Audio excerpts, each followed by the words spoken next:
9h-11h, Europe 1 Culture Média. Philippe Vandel.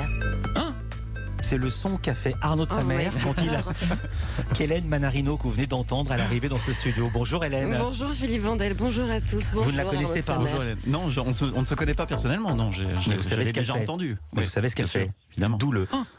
Très bien. Alors je suis là pour dévoiler presque toutes les choses que l'on ne connaît pas encore de vous. Alors Nono, une de vos plus grandes passions, c'est le vélo.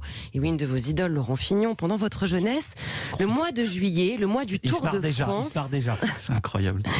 Le mois du Tour de France était votre moment. Vous aimiez descendre en pyjama chez un de vos amis qui vivait dans votre immeuble pour regarder toutes les émissions du Tour toute la journée, pour refaire les étapes en vélo après dans votre résidence. Mais ma mère n'a pas pu se souvenir de ça. Mais c'est peut-être pas votre maman. pas la C'est question. peut-être pas votre maman. Et surtout, Incroyable. il ne fallait jamais toucher à votre vélo. Ça pouvait vous mettre très en colère. Alors, c'est tout naturellement que je vous propose ce matin de faire les étapes, oui, mais de votre vie.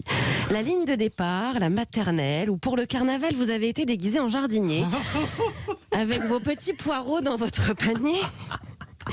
Pourquoi ça vous fait marrer à ce point, Arnaud de sa mère? Parce que c'est fou d'exhumer ce souvenir. Et vous étiez furieux, puisque vous portiez des sabots, donc impossible de jouer au foot. Mais oui, c'était un truc costumé. Ma mère me met en jardinier avec des sabots alors que tous mes potes jouaient au foot et montaient dans les arbres. Et j'étais avec mes sabots Mais c'est immobiles, cloués au sol. Parce que le Mais foot- c'était traumatisant. Attends, mais c'est génial. Attends, et la cicatrice n'est toujours pas Mais refermée. la cicatrice est pas refermée. Parce que le foot, c'est votre vie quand c'est même, ma passion évidemment, vie, oui. votre passion. Et en ce qui concerne le foot, surtout, vous pouvez être très superstitieux.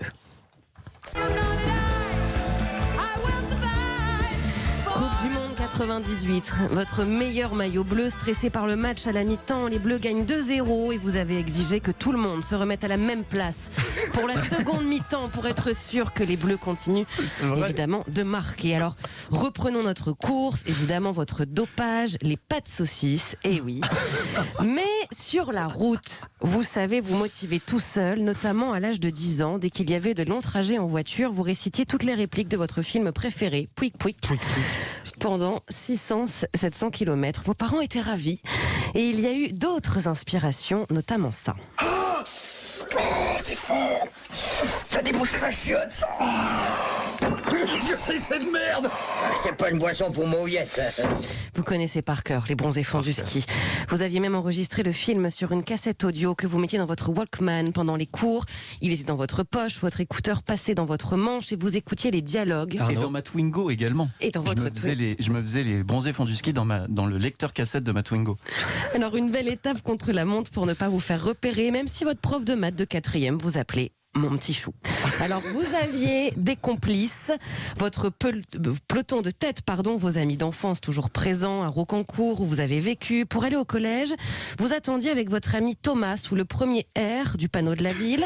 Votre autre ami, lui, se mettait sous le deuxième R et une fois l'équipe au complet, on pouvait partir en cours. Alors il y a eu aussi vos jeux inventés. Si je vous dis par exemple le muting contest. Non, mais Hélène, on peut Qu'est-ce pas que ça. c'est? Mais non. Si, on peut pas. qu'est-ce que c'est le Le muting muting contest? contest, on se faisait des regards mutins en fait avec les potes. On se regardait comme ça. Bon là ça passe pas s'il y a le masque, mais on se regardait comme ça et il fallait jeu de regard. C'était un jeu de regard terrible, très intense, mais d'une débilité. Et ça ne fait rire que nous. Hein. Il y a eu aussi le jeu du descendre le plus tard possible du bus. Ça, c'est pas mal. Alors, en tout cas, Arnaud de sa mère, vous avez surtout eu des amis présents. Votre papa était militaire. Vous avez vécu chez l'un de vos amis pendant quelques temps. Vous imitiez son père à tel point que vous répondiez au téléphone à sa place. Bref, des amis qui vous ont permis aussi d'avoir votre bac sans passer par le rattrapage. Vous êtes sorti vainqueur grâce à votre fine équipe. Mais parfois, Arnaud de sa mère, vous avez dû beaucoup pédaler, beaucoup, notamment avec Coralie, votre première amoureuse à l'école. Oh là. Attends, le dos Coralie, c'est quelque chose. Mais qu'est-ce que j'étais amoureux d'elle. Amour CE2. platonique et silencieux. Ouais. En Voilà. CE2, ouais. Ça a Et duré puis elle un a an. déménagé, ça a été un traumatisme. Et grâce au réseau, on s'est écrit il y a 2-3 ans. Ah, mais Et dis alors, donc. on s'est retrouvés. Elle vit une vie tout à fait heureuse avec mari, enfant, etc. Et c'était incroyable de pouvoir s'écrire et se remémorer cette période-là, en CE2. Ouais. Alors, heureusement que pour vous sortir de ce petit chagrin d'amour, il y avait lui. Jean-Jacques Goldman. J'ai très peur des infos. que Vous avez aviez là. toutes ces musiques sur votre Walkman, vous l'écoutiez des heures, surtout quand vous vous rendez dans un endroit très très privé. Ah oui, sa mère, qu'est-ce que c'est l'endroit privé? Elle l'a dit. Voilà, je ne voulais pas le dire, mais je le dis à votre place. J'irai au bout de mes rêves. Alors, vous n'êtes pas allé au bout, puisque quand vous étiez au collège, vous Je êtes... peux juste. Allez-y. Non, c'est parce que ça a traumatisé. Je vivais en colocation l'année du bac. J'étais hébergé chez mon pote Derek et effectivement, adorant Jean-Jacques Goldman, j'allais aux toilettes en tirant un câble. Parce qu'à l'époque, on n'avait pas des trucs très... il n'y avait pas de batterie. Donc, je tirais le câble électrique de dehors des toilettes jusque dans les toilettes avec mon Walkman et je chantais à tue-tête aux Voilà. toilettes. Et Super.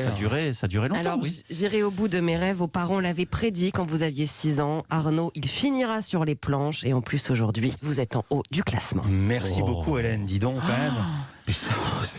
Je suis en nage, c'est très éprouvant. Ouais. Et c'est À très faire aussi. émouvant. Ces interviews. Et c'est très émouvant de voir Oh comme ça. la Merci vache. beaucoup, Hélène Manarino. À demain.